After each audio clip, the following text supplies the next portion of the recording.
માંડવી શહેરના જૈન ધર્મશાળા રોડ ખાતે નોવેલ્ટી સ્ટુડિયો પાસે આવેલ સિદ્ધેશ્વર મહાદેવ મંદિરનું પુનઃપ્રતિષ્ઠા મહોત્સવ વિવિધ કાર્યક્રમો સાથે ભવ્ય રીતે સંપન્ન થયું હતું. શાસ્ત્રી દીપેશભાઈ જોશીના આચાર્યપદે વિધિ વિધાન, પ્રતિષ્ઠા, સંતવાણી, મહાઆરતી, મહાપ્રસાદ વગેરે કાર્યક્રમો યોજાયા હતા, જેમાં બહોળા શહેરીજનો અને ધર્મપ્રેમીઓ ઉમળકાભેર જોડાયા હતા. શાહ હરગોવિંદ જસરાજ પરિવાર વતી પરિમલભાઈ શાહ અને પ્રતીક શાહે સહયોગી તમામનો આભાર વ્યક્ત કર્યો હતો. બસ સૌ પ્રથમ સિદ્ધેશ્વર મહાદેવની જય. બસ આ જે 3 દિવસનો પ્રતિષ્ઠા મહોત્સવ હતો એ સુખરૂપ, આનંદરૂપ અને મોજરૂપ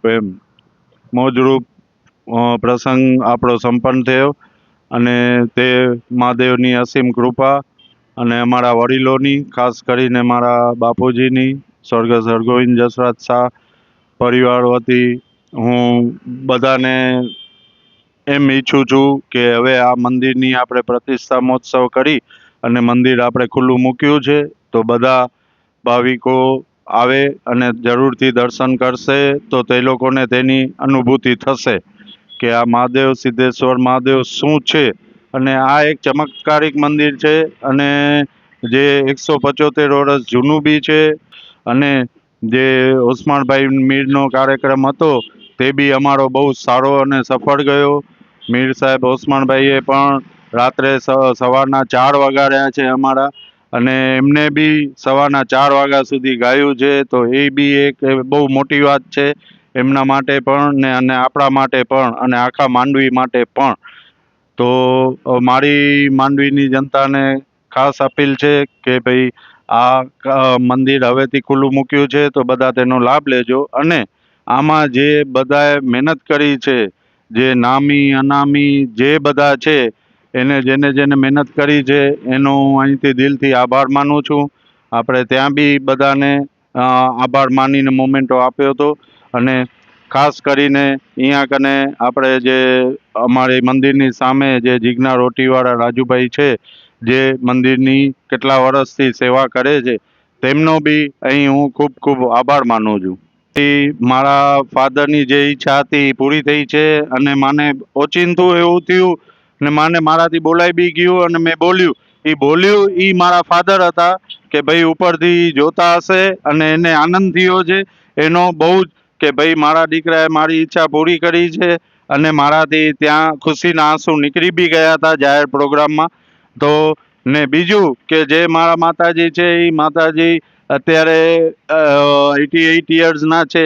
એ કોઈ દિવસ કોઈ પ્રસંગમાં 12 વાગ્યા સુધી 12થી વધારે વગાડે જ નહીં, અને એ 4 વાગ્યા સુધી મારા માતાજી બેઠા, એનો મને બહુ જ આનંદ છે કે એ આમ જોરપૂર્વક ને ને એમાં અમારા ભેગા એને આમ ડાન્સ બી કર્યો, નહીં એના પગ દુખ્યા કાંઈ નહીં. એટલે એ પણ એક મારા બાપુજીની જે હતી એ સાક્ષાત ત્યાં હાજર જ હતા, અમે એમ જ કહીએ છીએ ને એને જ આ બધી શક્તિ અમને આપી છે. તારીખ 24, 25, 26ના ત્રિદિવસીય સિદ્ધેશ્વર મહાદેવ મંદિરનો એક પ્રતિષ્ઠા મહોત્સવ ઉજવવામાં આવેલ હતો અમારા પરિવાર વતી. તો આ મહોત્સવમાં પૂજાપાઠ અને ખાસ કરીને ઓસમાણ મીરની સંતવાણી અને છેલ્લા દિવસે માતાજીનો હવન અને મહાપ્રસાદ રાખેલા હતા. આ મહોત્સવમાં બધા જ લોકોએ ખૂબ ઉત્સાહપૂર્વક ભાગ લીધો અને ખાસ તો માંડવીની જનતાએ ખૂબ સારો પ્રતિસાદ આપ્યો અમને.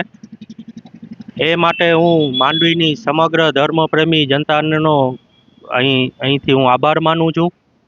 સાથે જ અમારા પરિવારમાં પણ અમારા સમગ્ર કુટુંબનો અમને પૂરો સાથ સહકાર મળ્યો. એના માટે ખાસ કરીને અમારો સમગ્ર જસરાજ ભીમજી પરિવાર, એ અમારી આખો પરિવાર સાથે હતો. એ પણ અમારા માટે એક ખૂબ સારી વાત છે કે આખો પરિવાર અમે સાથે હતો, એટલે જ આ આટલો મોટો પ્રસંગ અમે સારી રીતે પાર પાડી શક્યા. સાથે જ બીજું કે આજે મહોત્સવ દરમિયાન ઘણા બધા લોકો શિવ ભક્તો શિવના દર્શન કરવા પણ આવ્યા હતા, અને એ લોકોએ પણ જે અમને કીધું કે આ શિવ મંદિર તમે ખરેખર જે બનાવ્યું છે ખૂબ જ સારું બનાવ્યું છે, અને અમે અહીંયા આવીએ છીએ તો અમને આખી અલગ અનુભૂતિ થાય છે. એ આખો સિદ્ધેશ્વર મહાદેવનો પરચો છે કે એમના આશીર્વાદ છે. તો હું હજી પણ સમગ્ર માંડવીની જનતાને, ધર્મપ્રેમી જનતાને એ વિનંતી કરું છું કે તમે હજી પણ આ પવિત્ર શ્રાવણ માસ દરમિયાન અહીં શિવ મંદિરનો લાભ લ્યો, સિદ્ધેશ્વર મહાદેવના દર્શન કરો. મહાદેવ તમારી ખરેખર મનોકામના પૂર્ણ કરશે. આ મંદિર આપણે આ મંદિર જૈન ધર્મશાળા રોડ નોવેલ્ટી સ્ટુડિયોની પાછળ આવેલું છે. આપ જરૂરથી એકવાર દર્શનનો લાભ લ્યો.